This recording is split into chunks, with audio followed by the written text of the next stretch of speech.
Lots of you have been asking for some advice on how to handle some of the stress and anxiety you've been feeling lately. So I turned to one of my most trusted sources. Dr. Samantha Boardman is a trained psychiatrist with an advanced degree in positive psychology, and she's put some of the wisdom she's learned over her years in practice into this book, Everyday Vitality: Turning Stress into Strength. Here, she gives some of the advice she's shared both with her patients and, I will admit, with me over the years. Sam is one of my dear friends from college, and I've benefited from this myself and so happy to share it with you and to have Dr. Samantha Boardman with us today. Hi, Sam. Hi, Jess. Thank you. I'm so happy to be here. This is a treat. I have read this book and a lot of it's familiar to me, but the piece that I really didn't know was you really embrace this idea of vitality. I hear all the time about wellness and mindfulness, but you really want us to focus on a slightly different value. Would you explain what is vitality and why is it important? So, vitality, I think, is sort of an underappreciated aspect of mental health. And it's that, positive feeling of aliveness and energy that is really at the heart of well being. And it's physical, it's psychological. Like, you know it when you have it, and you certainly know it when you don't have it. And why it's so essential is it really kind of helps us manage a lot of the daily hassles, frustrations, irritations that can pile up over, the course of a day. What is your critique of some of these concepts we hear all the time from the wellness community? For example, constantly through the pandemic, we've been told to focus on self care.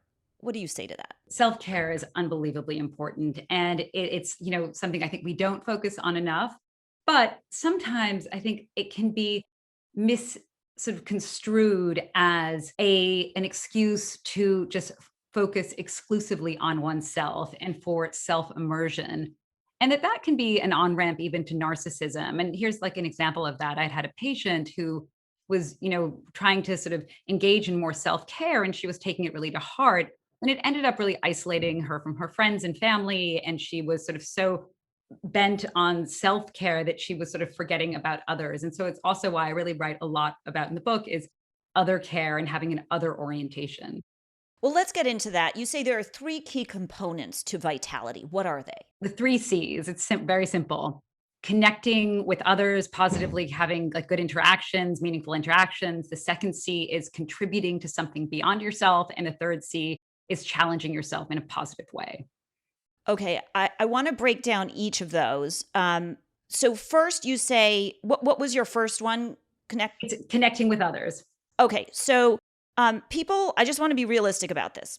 All through the pandemic, I hear people saying, "Gosh, I am juggling my family and whoever I have at work, and bills and all these things. I have plenty of people in my life. I'm interacting all day. How is that different from meaningfully connecting?" It's really when you're prioritizing your interaction. So it's when you're having a positive interaction with somebody. And what's really interesting, especially as people are sort of re-socializing a little bit now, is the two social interactions that give people the biggest boost are having a meaningful conversation and also that experience of feeling sort of loved and connected and heard and listened to and understood. So a positive interaction is not that sort of, passing like ships in the night, sort of grunting at one another about something. It's really having an interaction where you're sort of giving somebody your full attention, you're present, your phone is not, with you, you're not like sort of distracted by that. And so that is really the essence of a meaningful conversation, when a meaningful connection, when you feel heard, listened to, and understood. And that sort of, it's that collective effervescence, that sweet sauce of feeling good and connected to someone else. And I want to come back to your point about the phone, which we'll get to later. I will say Dr. Sam has a rule at her house: no phones at the table, which can be hard. Um, Yes.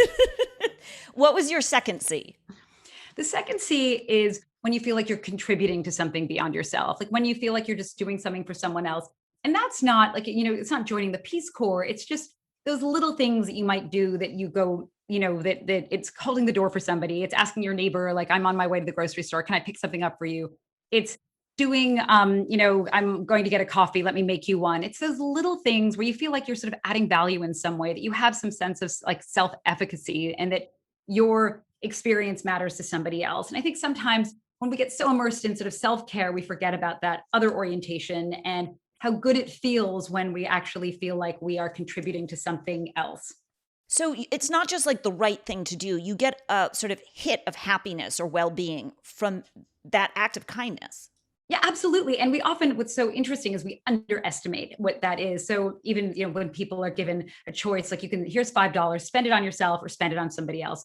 People assume that spending it on themselves will make them happier, but actually when they spend it on somebody else, it will. So it's just those little gestures, like those little things that you could do that you think, oh, if I need to sort of focus on myself, actually sort of have, if you do something for somebody else, it's actually the number one way to disrupt everyday stress. And I think it's really the best antidote we have for stress is feeling like you are doing something for someone else, like someone else will benefit from some little kindness. If it's a bigger kindness, great, but something small that just shows that you care and that also what you're doing adds value. And also, it really fuels motivation. People who do something for somebody else end up, they're more likely to like resist sort of grabbing that donut. They are more likely to go to the gym. Like, it's actually like it's a source of fuel and well-being. That's interesting. As you're saying this, I think about the times when I'm sort of on deadline and crazed and I don't have time to stop for anything.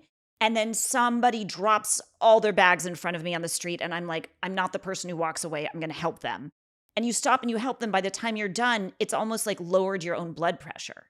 Well, exactly. I mean, I think all of those, any action that can lift you out of yourself is one that is like sort of a positive action. And I think there's a lot of pressure to just focus on yourself. And what a lot of this book is about is actions that sort of help you transcend yourself. Because once we get out of our own heads, it actually helps us sort of find perspective and figure out like the best action to take, rather than when we're sort of stewing in our emotions and then we're just sort of paralyzed and we don't know what to do, and we often end up making choices that are unhealthy. Okay, so we covered two C's. What's the third? The third C is challenging yourself in a positive way. And yet again, you think, well, oh, that's the last thing I feel like doing when I've had a tough day.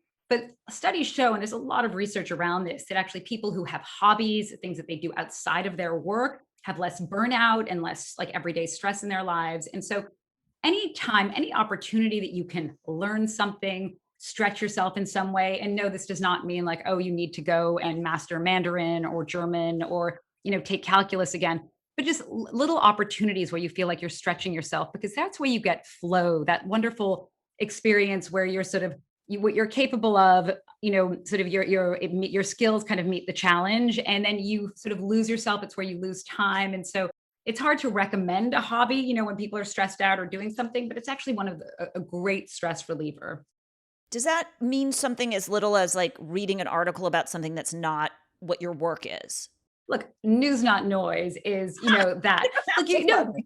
but no, but you are like you're learning something, and I think something that's of value, and you just think, oh wow, like my mind's been stretched a little bit. And again, it's sort of taking you out of yourself, lifting you out of yourself and out of your own sort of emotions that you might be stewing in. So and even when you can share that with somebody else and say, wait, I just heard about this, or did you read about that, or Jessica just on News Not Noise spoke about that. So that all those opportunities that you can have to learn something. And as I always say, like, everybody knows something that you don't.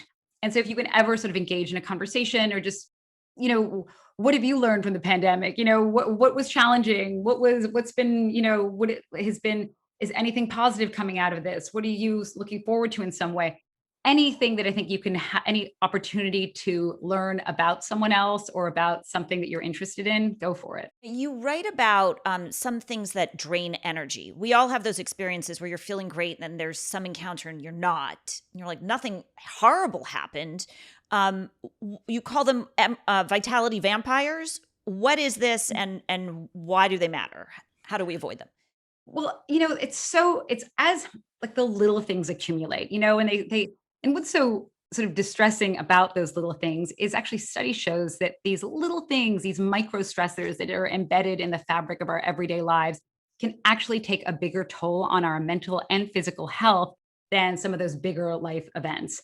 And so oftentimes our coping strategy is to turn to the exact opposite of the thing that would make us feel strong. It's grabbing that phone. Like, the phone is a classic example of a vampire of vitality, where you just lose like an hour or two scrolling through social media or ranting about something and forwarding sort of things that are, infuriating you to somebody else. But those vitality sort of drainers. It's when you cancel going to the gym. It's when you don't, you had plans with a friend and you don't see them. You do the exact opposite of those things that will make you feel strong. And so those vampires, the best way to handle those vampires is a, be aware of what yours are and what your sort of go-to like self-sabotaging strategy is. And think of an uplift. What's something that you know will kind of check those boxes of connecting, contributing, and challenging yourself in some way? And usually they involve other people, and usually they are like outside of yourself, and usually they involve actions. They're not happening in your head. So you can decide in advance, gosh, my phone is what often saps my vitality. And when you're having one of those days and you notice yourself on the phone, you've already decided when I'm sucked into the phone, I'm going to call my friend so and so. Or you have an action that helps you to pull you out of that moment. Yes. And one of the best things we can do is schedule or plan ahead, like knowing you're going to have a tough day, schedule a walk in the park with a friend. One of the best things of these, Harvard did a study looking at what are the sort of the uplifts people experience, things that they say, activities that help them have a better day and boost them. 94% of people said it's going outdoors. I think it was 92 who said it was working on a hobby, playing with a pet. These are all really simple, like ordinary actions, but you have to prioritize them. And it's important also, I think there's a lot of pressure in this sort of well-being industrial complex. You have to download happiness, or you have to buy it, or you have to go off to some silent retreat to find it. And these are all ordinary sort of actions that you could do, but probably aren't prioritizing. So number one, make what the thing that you want to do, make it easier to do it. So that would be having it on your calendar. If it's going for a walk outside, it's putting the sneakers by the door, just so when you're not really feeling that motivation, that it's just not going to be quite as hard to overcome it. Also, make it fun. Do something that's going to be sort of enjoyable that you like doing. And number three, do it with a friend. I mean, any opportunity to have a friend with you. And here's really sort of my number one tip, though, for transcending yourself when you're feeling like, oh, that's the last thing I feel like doing, is to be on you. What's the opposite, thing right now that you feel like doing that would probably make you feel better? And sometimes it can just be, there's a lot of science behind what's called self-distancing. And when you put some distance between your emotions, how you're immediately feeling in the moment, and then like the decision you'll make. So if you think about somebody who you might even admire, like, what would Michelle Obama do in this moment? Like, how would she handle this? Or, how would Jessica Yellin handle this challenge right now? And so, but just in some ways, somebody you admire, and it could be your grandmother, it could be a friend of yours, but have a couple of people in your back pocket to go to. And we're told all the time, like, you have to be yourself. And sometimes when we're ourselves, we might end up making decisions that aren't particularly healthy or productive. So making decisions kind of and channeling somebody else to make those decisions can help us get closer to the version of ourselves we'd like to be. I want to stay on this a moment because be on you is one of the pieces of advice you've given me over time that I've found most helpful. And one of the challenges I had with it at first was that my dad used to say, be true to yourself. And I get all this, like, I do wellness stuff and it's all about knowing your inner voice, knowing who you really are. And so at first, being un you to me sound like it was denying all that. But would you explain, it's really kind of more about, Absolutely. And I think this idea that there is some true you that you have to find, I think that's also denying the multiple selves that we are at all times, and the many hats that we wear. And so the idea that there's one true you that's sort of this fixed, marble that's deep within you denies actually the possibility of change, that you're going to change. You've been thinking of someone else being their true self. It's sort of denying the possibility that they will change as well. And the truth is, we're all sort of works in progress, who don't acknowledge, and thinking that we're sort of fully finished in some way. And we're not acknowledging how much we're changing constantly. And really my hope with everyday vitality is to sort of weave that into this change, and, to help us maybe change and bend in the direction of goodness in some way. And so when I talk about being on you, it's not denying who your true self is, but if you can sort of, elevate yourself and think of somebody you admire, and think of even the better version of yourself that you'd like to be. You might even sort of be on you by thinking, what would my future self do in this moment? Or even what would I tell a friend? Because it's, we all know we're really good at giving friends advice, but when it comes to ourselves, we everything sort of flies out the window. So I think it's not a denial of your true you and being true to yourself, as your dad would have said, but it's a way to, I think, get you closer to the decisions you'd want to be making and having a little bit more overlap with the values that you have and embodying those. I also think it creates more opportunity. Like, I always tell myself I'm terrible at very large parties. I don't make small talk well. Who says I know how to talk? Like, just let go of that narrative and pretend you're Michelle Obama for the night or something. Yeah, and we get so stuck in our narratives. And this old psychiatrist who had once, I had taught me when I was in medical school and in residency, and he had said, "What do you think the point of therapy is?" And I thought, "Oh, is it to change your future or to, help you manage the present more?" And he said, "No, it's to change your past." And the idea is that we're all really stuck. We hang on, we cling to these ideas of who we are. It's that notion of I am who I am, and people sometimes come to therapy thinking they want to change, but when you sort of introduce that, they'll, sort of resist. But actually sort of working like through that, like a lot of these, the idea that you are you who you are, they're really preferences. They are maybe inclinations, but that true you, like that's your values. And I think when you're staying true to those, are feeling much stronger and more resilient. And there's research around that, like that people who embody their values and articulate them and actually live them are more resilient in their everyday lives. We keep talking about how people change, and I know it's something you believe and you've taught me, but my whole life, apart from you, I was always told people don't change, especially in dating, right? Don't date a guy and think he's going to change. You got to accept him the way he is. And one of the things you always said to me was just because that guy was one way with one woman doesn't mean he'll be that way with you. And I always thought you're crazy, but you say the science shows people change. People change and they are going to change whether you like it or not. And we've all changed. I mean, Jessica, look back. I mean, I knew you in college too. I mean, look back at that girl in spandex. And, it was, I knew her, teaching step aerobics.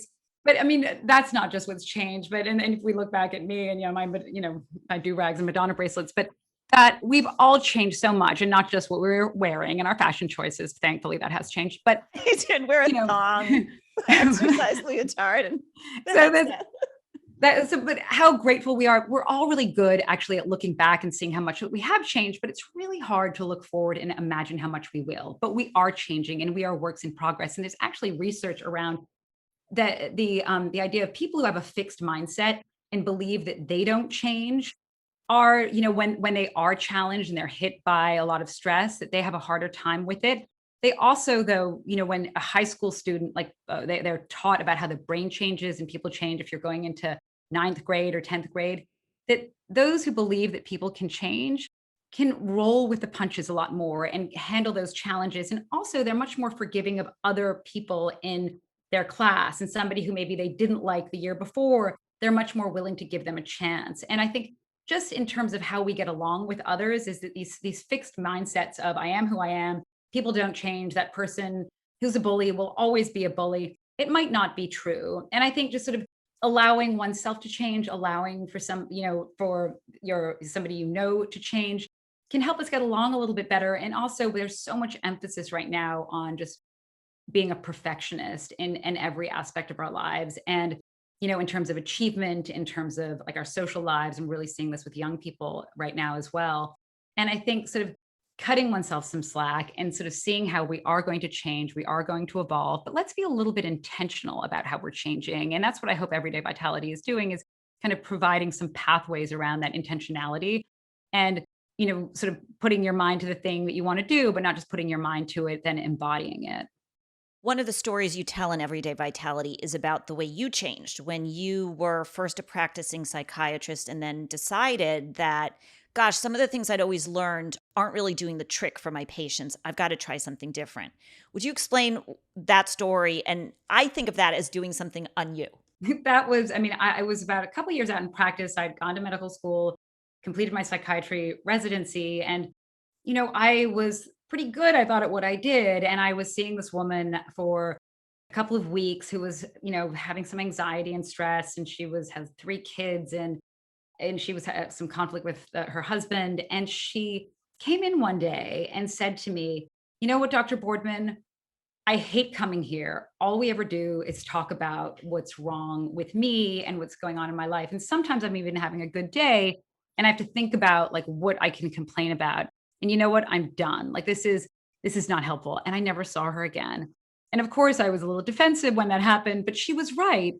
I had been sort of, trained and laser focused on the problems, on the issues. And I was really good at misery and, trying to dial that down. And that's sort of what I learned, what's the medication for that? How can I sort of minimize these symptoms? And what I didn't know enough about was the science of health. And I think I knew a lot about, ill health and I knew a lot about illness, but I didn't know enough about wellness. And so I ended up going back to school to get a master's degree in positive psychology. And I really apply a lot of that to what I do now and think of myself as a positive psychiatrist because in was studying positive psychology, we studied resilience, post-traumatic growth, optimism, all these things that I'd never heard about really in medical school. And I'd been so focused on what's like pathogenesis, which is the study of disease. And this was really salutogenesis, which is the creation of health. One of the great things you do in this book is you give a lot of practical tips, just real sort of, I think of them as small tweaks to what we might already be doing. One that I found constructive is about gratitude. So I can't tell you how many sort of seminars or conferences you can go to and be told, write a gratitude list. But you see, there's actually something to the science. The science shows there's a little more to the gratitude than just doing a list. Absolutely, because those lists often end up being sort of self-focused. Like, I'm so grateful for my cat, or I'm so grateful, for this thing that is happening to me. Or even, even when we thank other people, sometimes we make it about ourselves. And the science shows that actually our gratitude, for it to be effective, it has to be other oriented, really thanking somebody for their thoughtfulness, for being so kind, for thinking of that, for doing, that gesture. And, the funny thing about gratitude too is we often don't express it. Like study shows that we keep it to ourselves because we just think it's going to be awkward to say it, or the person already knows how we feel and it would just be weird, or, I won't find the words. And if I were going to put it on paper, that would just, be strange. And we underestimate the benefit to the other person, how good it's going to make them feel. We also underestimate the benefit of how good it's going to make us feel. And so my advice always is to just make it as easy as you can. It's almost like putting those sneakers by the door. It's having some, stationery, it's having some stamps and, making sure in your address book, where they live so you can send them a letter, because the joy and the beauty of receiving a note is like it really lasts, and it lasts and lasts. And I actually keep a wall in my office in Manhattan of, my gratitude wall of just letters people have written me. And it's rare when you receive it, but it feels really good. Somebody actually wrote in, as you know, I solicited questions and someone wrote in and said, what if there's a member of your family where you have a lot of gratitude, but it would be awkward to say it to them? So it's just what you brought up. Can you use like what are the actual words a person can say? I feel grateful to you for X. Yes, absolutely. Like, I am so grateful to you for, your advice and, the way that you take that time to think about that issue or to talk it over with me, or to make whatever you're saying in terms of that gratitude, like make it about them. What is it that you admire? Like think to yourself, like, what do I really admire about this person? Rather than thinking about how it makes you feel. And so I think, if you can frame it that way to express the gratitude that you feel and how much you appreciate their expertise, their kindness, their love, their support. And especially, the people we express this least to are our family members, I think, and the ones who are closest to us, because we think, oh, they know. And, they will do this. It's so weird if I do it. And even if it's maybe something you do over the holidays or on somebody's birthday, to actually, one of the greatest gifts you can do is to just write them a note. And I try to encourage my kids to do that. And I always do that with my husband, is actually just write him a birthday card that is a long one, to just talk about the year and, how grateful, I am to him for the kindness, the gestures and the goodness, and really spelling it out. And it's actually something that's really, I know he likes receiving them, but I like to do it too. Sure does. But it really feels good as you do it. That's great advice. Okay, so I'm going to go into some audience questions now. Someone wrote in saying a lot of people asked versions of this. The pandemic has impacted and exacerbated burnout. How do we dig back out? You've given a lot of tips for feeling more vital. Is there anything specific about overcoming burnout we should know? I mean, burnout, though, I think we sometimes assume it's so much about the individual. I mean, let's not forget the workplace as well. And we sometimes, I think, put well being on the shoulders of individuals. And if there is, I think companies are recognizing more today. I mean, how much the culture or the lifestyle that they are imposing onto their employees, though. But I mean, I think that with burnout, though, it typically is thought of in the context of work. And, it's this combination of just having exhaustion and like cynicism and just feeling like you're not effective in the work that you're doing. But, one way to really, I think that can be just a strategy that might be helpful to listeners to think about is try to put a name on how exactly you're feeling. I mean, burnout is a big word that can kind of hover over you, but if there is something like specific you can pinpoint in your experience a word that really captures it and describes how you're feeling, because the thing with burnout though is it can feel incredibly paralyzing and like you're sort of living under a cloud of just blah. And I think once you can put a label on the exact emotions that you're feeling, they start feeling a little less personal, a little bit less pervasive, and a little less permanent. And they also, I think, open up the door for you to take some action about it. So it's not just that I feel burned out, it's I feel tired, or I'm bored with the work I'm doing, or my work's too repetitive. Is that what you mean? Yes, and but also, and allowing also over the course of a day, like, you might be really irritated with something in the morning, or your coffee might have spilled on you, or, your dog went to the bathroom in the house, whatever those things are.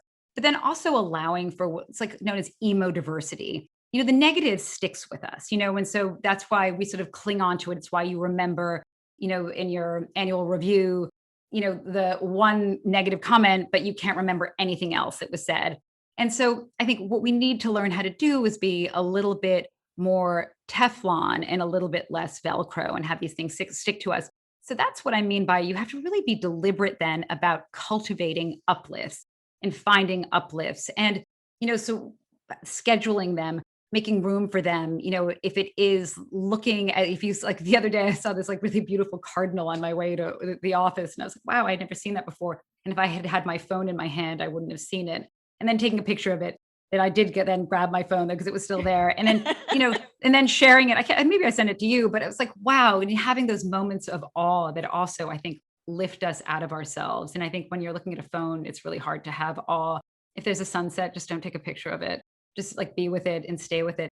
But, burnout is something that I think offices are also really responsible, to manage as well. So it's unfair when we're just putting this onto the shoulders of an I see. individual.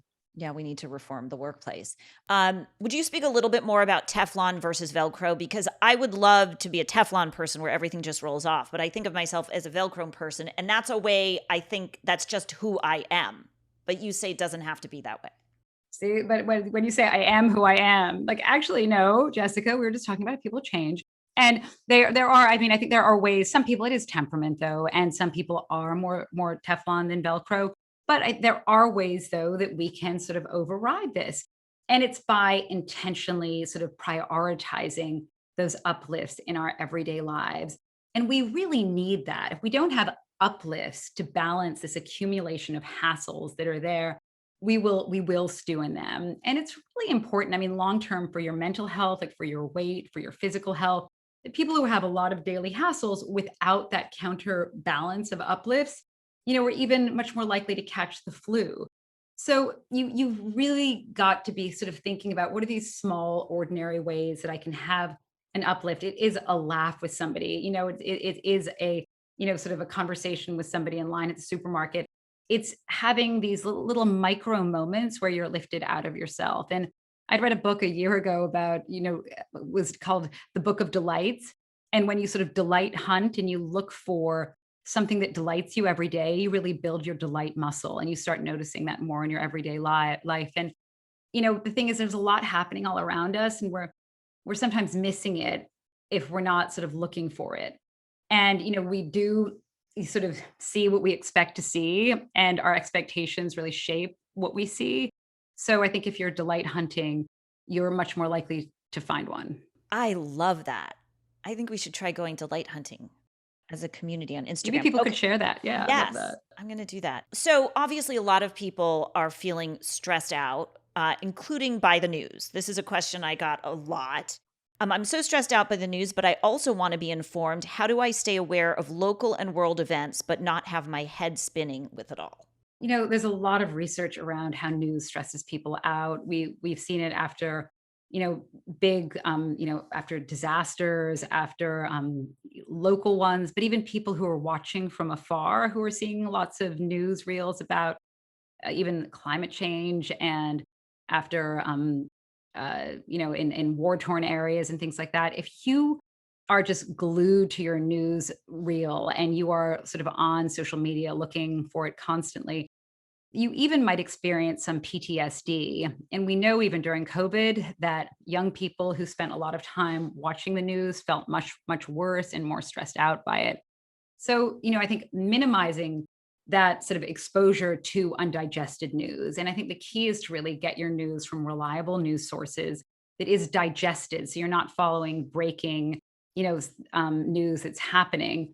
And, to, I think, choose when you're going to get your news, if it's in the morning and the afternoon. So it's not something that's happening to you all day, and be a little, be deliberate about it. And, news, not noise. Jessica, I have prescribed it to patients because I think honestly, it's a way to get to the news without getting a panic attack. And look, you digest it, you break it down, you tell people what they need to know so they're not feeling like they're being an ostrich or sort of, not knowing what's going on, but you're not doing it in such an alarming way. And I think the way that the news is delivered by many others is in that alarmist sort of breaking news, and it feels very catastrophic. And we do tend to catastrophize anyway, and I think this is really fueling it, and it's taking a toll on our anxiety, and it's in our sleep. And so I really recommend people avoid it and listen to news, not noise. Thank you. That's very convenient. I'm for that too.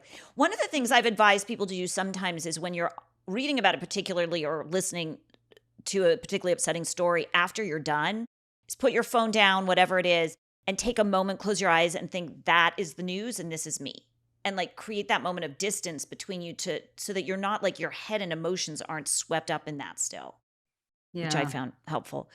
Which gets us to our next question, which is how do I manage all the stress I feel about climate change and COVID and just uncertainty about the future? Well, eco anxiety is a thing, and people, now it's even being called eco grief. But at the same time, I think it's important not to over pathologize something that is very real. And, that to, I think these very strong emotions around it are galvanizing people to make change. And I know that, psychiatry has a tendency to diagnose, issues in individuals with problems. And eco anxiety is very real, but it's about a real problem out in the world. And I think that it's important not to over pathologize something that is a natural response, and that there is some mobilization around that. I agree. And I think if people feel upset about it and stressed, move into action. There's plenty of ways to support efforts to combat climate change. 100%. And again, like, well-being isn't only in our heads. And so I think when you take action, and whatever that is, if it's getting involved locally, and especially even like with political news, I know, moral outrage is an emotion that people gravitate to. It sort of hijacks everything else, in our brains when we're outraged. But, looking at studies of the way people even were reacting to the election, a lot of those who were most morally outraged also had no involvement in their communities and in their local politics, and didn't even know who locally was running, and who their senators are, their congressmen are. So it was just, I think that's where that action piece is a way to really mitigate that sort of helplessness and that hopelessness. That's so interesting. I want to see that study. So that's like dovetails perfectly into the next question, which is about our ideological divide. Someone writes, I'm getting so angry about people because of COVID. How do I stay calm when anti-vax people are shouting outside the supermarket or people refuse to wear their mask right? And I'll tell you something. I went to get my haircut today and I was talking to like the people, the hairdresser, we do it outside so it's safe. And he's like, I can't even talk to people like X anymore. I hear this so much now. I can't even see people like Y. It makes me so angry. What do we do about this rage we're feeling constantly because of our disagreements? Look, as you know, I mean, I might be a positive psychiatrist, but I'm a big believer in negative emotions, and not just, trying to medicate everything or make everybody happy all the time, but use those emotions as data. Like if you're frustrated, if you're furious, if you're angry about this stuff, use it as data. What is it telling you? Obviously you're furious with other people, but nobody has ever changed their mind because someone screamed at them. It just doesn't happen. And I think also rolling your eyes, or that contempt, that like sort of, looking down in any way is not a way to engage with people. And as difficult as this is, if you have a family member or, a friend who is reluctant to get the vaccine, one of the best things you can do is to listen and to actually just show that you care about their perspective and their understanding. And actually, what's really interesting is if you ask people to explain, like, really what makes you think that, I'm just so curious, and come at it from a place of curiosity and genuine interest, not from a place of contempt or eye rolling, because that's going to suck the energy out of everything. And let them explain it, because here's what's really interesting is when you ask people sometimes to go through their reasons, and really spell something out for someone else, and you're genuinely listening, not to respond to them, but actually you really want to hear what they have to say, that might help them, as they're explaining this, see the holes in their argument even. And so rather than telling them or screaming at them or barking at them, hear them and hear them out. And then also when you can kind of point them in the direction of maybe a professional who might, if they are some questions now that are popping up from them for them, that maybe you're not the expert, on immunology, but, directing them, to somebody who could talk them through or maybe address some of their very legitimate concerns. That's so good. Okay. So, couple more questions. How do I curb rumination? It's gotten bad during the pandemic. I have this incessant worrying thinking I'm not able to stop. So rumination is something I write about a lot in the book. And rumination is, that constant, like those thoughts that are going on and on in your head. It's like the ticker tape at the bottom of the news, not on news, not noise, but of just those thoughts thinking like, oh, why didn't I do that thing? Or should I be doing that thing? And when you're ruminating, when you're not, sort of ever making change, it's just happening in your head and you're going through the same thing over and over again. And some people co-ruminate, and that's when they have a friend or a parent who or a spouse who they're just ruminating with and going through the same thing over and over again. And you're ruminating and you're co-ruminating when you feel like, didn't we have that conversation yesterday or like 3 days ago? So, and it's really not healthy. It really, it can be an on-ramp to depression and anxiety. And so a couple ways to disrupt rumination is to self-distance. We talked about that earlier. Think about what, how to fly on the wall, describe the situation. What would I say to a friend? What would my future self say? Another really interesting and I think pretty easy way to disrupt rumination, being outside. It's going into a park. People who are ruminating, felt like that sort of evaporate, and it sort of lifts you out of yourself. And I think it might have something to do with that sense of awe or something's bigger than I am in the world. And that's a very good like rumination disruptor. Also, just being physical in some way takes your mind off of whatever that ticker tape is going on in your head. And finally, it's just take an action, whatever that is, because that addresses whatever the issue was. If it's maybe sending somebody an email or, doing something that will like sort of solve that problem. A lot of people ruminate about, they're sort of procrastinating, ruminating, like, should I or shouldn't I do that thing? It is then make that phone call, send in your resume, do that thing that you're questioning, and even or talk to somebody else who's not going to join you in that rumination and who's going to say, okay, so what are you going to do about it? Somebody recently said this to me because I was going back and forth about something, and they were like, just do it. And if it's wrong, then you've taken a step into your future and you'll make another step after that. But right now, you're stuck in indecision. Yeah, I think inaction is what we really regret, So I think if you even just take that agency and you do that thing, you're going to feel a little bit better than if you just sort of sit thinking, should I or shouldn't I, and you're just making lists about it. Enacted, and there's, research and behavior activation therapy that shows that, you might have these great thoughts in your head, or even you might be positively thinking, but unless you're taking some actions to embody that, you're still going to probably like not be feeling that great. You've given us so much practical advice. I love it. So we've got the 3 C's. We've got rethinking how we do gratitude, being on you, people can change, all these proactive steps. I really like this advice that if you know you get sucked into your phone, have an action you take when that happens. So you already know what you do. One last question, because I thought this was so funny, is somebody says, any tips for actually acting on all these tips? Because, tips. Oh, I love that. Yes, yes, absolutely. Because yes, otherwise they're just words on a page or thoughts in your head, and that's not so helpful. So I write about this in the book. Think of whoop goals, WOOP. So what is your wish? What's that thing you'd like to be doing? And then think of what the O would be. What would be the outcome? How would you feel if you did it?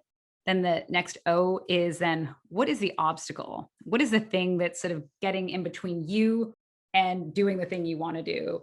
And then P, so what's your plan? Come up with a really concrete, specific plan. Is if it's, gosh, I want to look at my phone less, then it's could be, well, whenever I walk somewhere, I'm going to turn my phone off and put it in the bottom of my handbag.